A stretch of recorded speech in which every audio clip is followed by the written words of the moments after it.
لما دخلنا في أفريقيا وفي أوغندا وفي كينيا كنا نشعر بأننا دخلنا في دولة ليست دولتنا، لكن لما دخلنا هناك شعرنا كأننا دخلنا في بلادنا، في إخوتنا، في أهلنا. إنا نحن نحيي الموتى ونكتب ما قدموا وآثارهم وكل شيء أحصيناه في إمام مبين. تكبير تكبير تكبীর। আমরা উগান্ডাকে নিয়ে টল করতে পছন্দ করি, অনেক তরুণরা বিশেষ করে, কিন্তু উগান্ডায় আসলে অনেক কিছুই আছে যেটা আমাদের জ্ঞানের খোরাক যোগায়, যেটা আমাদের ভাবনার খোরাক যোগায়। إخوتي في الله، نحن إخوتكم من بنغلاديش، جئناكم لنزوركم ونشوفكم। আলহামদুলিল্লাহ, আল্লাহ তাআলার অশেষ মেহেরবানি, আমাদের সুদূর বাংলাদেশ থেকে হাজার হাজার কিলোমিটার দূরে বাংলাদেশি কমিউনিটি একটি ইসলামিক প্রোগ্রামের আয়োজন করেছেন। সেই প্রোগ্রামে সামিল হওয়ার জন্য আমি, আমাদের শেখ আব্দুল্লাহ সাইফুল্লাহ ভাই সহ আফ্রিকার উগান্ডায় আমরা এসেছি। উগান্ডার রাজধানী কাম্পালার খুব কাছাকাছি একটি মাদ্রাসা আমরা এসেছি। যে মাদ্রাসায় এসেছি সেই মাদ্রাসার নাম হলো দারুল ইসলামিয়া মাদ্রাসা এবং হেফজখানা। কয়েকটি বাচ্চার তেলাওয়াত শুনে মুগ্ধ হয়েছে আলহামদুলিল্লাহ। আব্দুল বাসেত, মাশাআল্লাহ।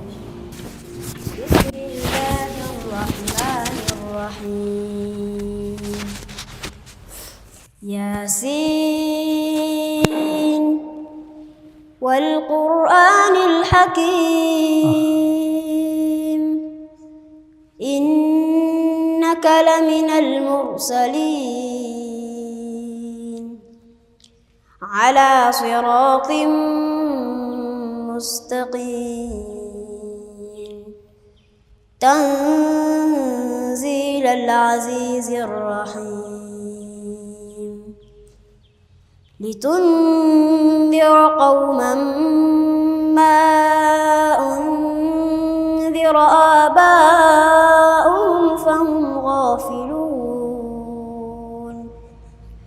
لقد حق القول على أكثرهم فهم لا يؤمنون إنا جعلنا في أعناقهم أغلالا فهي إلى الأذقان فهم مقمحون وجعلنا من بين أيديهم سدا ومن خلفهم سدا فأغشيناهم فهم لا يبصرون وسواء عليهم أأنذرتهم أم لم تنذرهم لا يؤمنون إنما تنذر من اتبع الذكر وخشي الرحمن بالغيب فبشره بمغفرة وأجر كريم إنا نحن نحيي الموتى ونكتب ما قدموا وآثارهم وكل شيء أحصيناه في إمام مبين. ما شاء الله. تكبير تكبير تكبير. ما شاء الله، ما شاء الله يزيدك.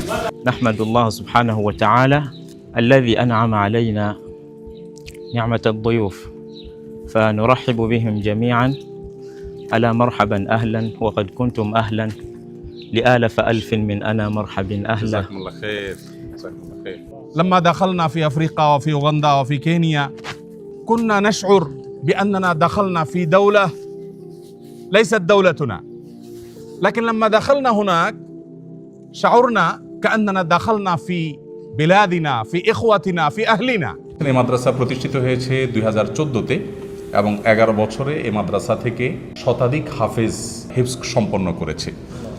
11 বছরের মধ্যে শতাধিক হাফেজ হিফজ সম্পন্ন করাটা খুব চমৎকৃত হওয়ার মতো বিষয়, সাধারণ কোনো বিষয় না। আমাদের দেশে এত বেশি গ্রোথ আসলে মাদ্রাসাগুলোতে আমাদের দেশে পাওয়া যায় না সচরাচর।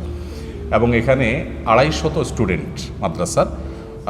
এখন মাদ্রাসা বন্ধ, সেজন্য এখানে 60-70 জন ছাত্র মাদ্রাসায় উপস্থিত আছেন। ওলামা ইকরাম যারা আছেন পরিচালনা করছেন, তাদের কেউ কেউ মদিনা ইউনিভার্সিটি থেকে পড়াশোনা করেছেন, কেউ কেউ আরও বিভিন্ন দেশ থেকে পড়াশোনা করে এসেছেন। আমাদের যে ভাই আমাদের সাথে কথা বলছেন, তিনি এখানে জন্মগ্রহণ করেছেন, এটাই তার গ্রাম, এটাই তার জন্মস্থান, এখানে এই দিনী প্রতিষ্ঠান তিনি গড়ে তুলেছেন। এরকম আরও বহু দিনী প্রতিষ্ঠান এখানে আছে আলহামদুলিল্লাহ, যেটা হয়তো আমরা অনেকে জানি না। এখানে দাওয়াতি কাজের অবারিত সম্ভাবনা আছে। এখানে বিভিন্নভাবে আমরা সেবামূলক দাওয়াতি কাজ যার যার জায়গায় সাধ্য মোতাবেক আমরা করতে পারি, সেই সুযোগটা এখানে আছে আলহামদুলিল্লাহ। আউযু বিল্লাহি মিনাশ শাইতানির রাজীম। বিসমিল্লাহির রহমানির রহিম।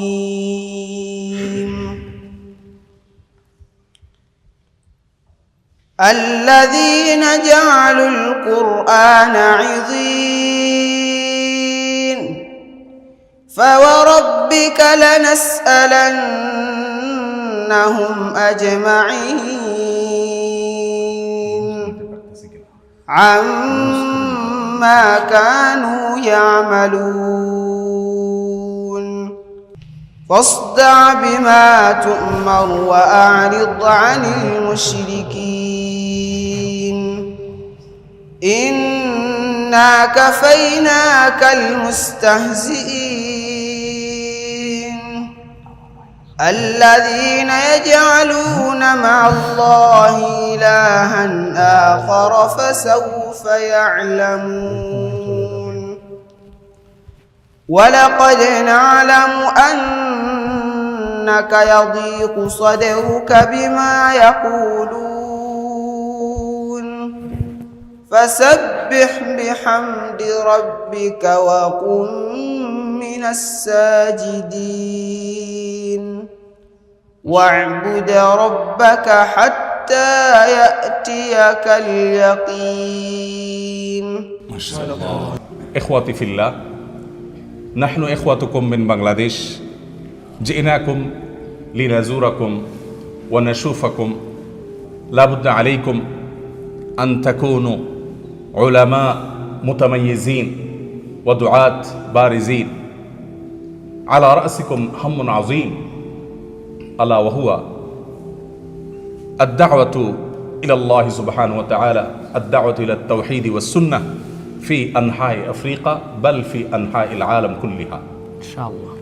naga musanyufu nnyo era basanyufu okubeera nga babadde bawulira Uganda, bawulira bulungi abantu abasoma ekitabo kya Allah, basoma eddiini, abasoma ilmu, naye nga tebafunanga chance basinkanako nakubalaba, naye ne bagamba nti lwaliro Allah basobozesezza babeera nga babalabyeko. Qulu alhamdulillah, মাশাআল্লাহ। আল্লাহর মেহেরবানিতে আমরা এখানে এসে যেটা দেখেছি, এখানে মানুষের মধ্যে ডিসিপ্লিন কোনো কোনো ক্ষেত্রে কোনো কোনো সেক্টরে আমাদের দেশের চাইতে অনেক সুন্দর চোখে পড়ার মতো। যেমন দীর্ঘ জ্যামের মধ্যে বসে থাকলেও সবাই চুপচাপ বসে থাকছে, হর্ন বাজাবাজি করছে না, ডিসিপ্লিন খুব মেনটেন করে রাস্তাঘাটে চলছে, সব জায়গায় চলছে, এয়ারপোর্ট থেকে নিয়ে প্রত্যেকটা জায়গায় আমরা দেখেছি যে তুলনামূলক পাবলিক প্লেসগুলোতে মানুষ অনেক বেশি ডিসিপ্লিন মেনটেন করে চলছে। নেগেটিভ অনেক দিক থাকতে পারে, কিন্তু পজিটিভ এই জিনিসগুলো আমাদের চোখে পড়েছে। আমরা একটা জিনিস দেখেছি খুবই গুরুত্বপূর্ণ, আমাদের দেশে নির্বাচনী পোস্টারে বা রাজনৈতিক প্রচার প্রচারণায়, এমনকি ধর্মীয় প্রচার প্রচারণায়, ওয়াজ মাহফিলের পোস্টার ইত্যাদি দিয়ে যত্রতত্র আমরা ছেয়ে ফেলি। এখানে আমরা দেখেছি যে সামনে নির্বাচন, যারা ইলেকশন করবেন তারা তাদের ছবি সম্বলিত পোস্টার নির্দিষ্ট জায়গায় তারা সেটে রাখছেন এবং খুবই গোছানো এবং ওয়েল প্ল্যানেড, সোজা কথা, যেটা মুগ্ধ করবার মতো।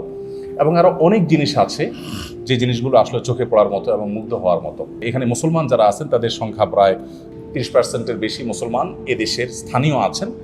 আমাদের যে ভাই আমাদের সাথে কথা বলছেন, তিনি এখানে জন্মগ্রহণ করেছেন, এটাই তার গ্রাম, এটাই তার জন্মস্থান। এখানে বিভিন্নভাবে আমরা সেবামূলক দাওয়াতি কাজ যার যার জায়গায় সাধ্য মোতাবেক আমরা করতে পারি, সেই সুযোগটা এখানে আছে আলহামদুলিল্লাহ। তো বারবার করে তিনি আমরা যারা এসেছি আমাদেরকে ওয়েলকাম করছেন, ধন্যবাদ জানাচ্ছেন, শুকরিয়া জ্ঞাপন করছেন। এ হলো মোটামুটি তিনি যা বলেছেন তার সারসংক্ষেপ। পাশাপাশি আমি আরও কিছু কথা অ্যাড করে আপনাদের সামনে পেশ করলাম। জাযাকুমুল্লাহ খাইর, বারাকাল্লাহু ফিকুম।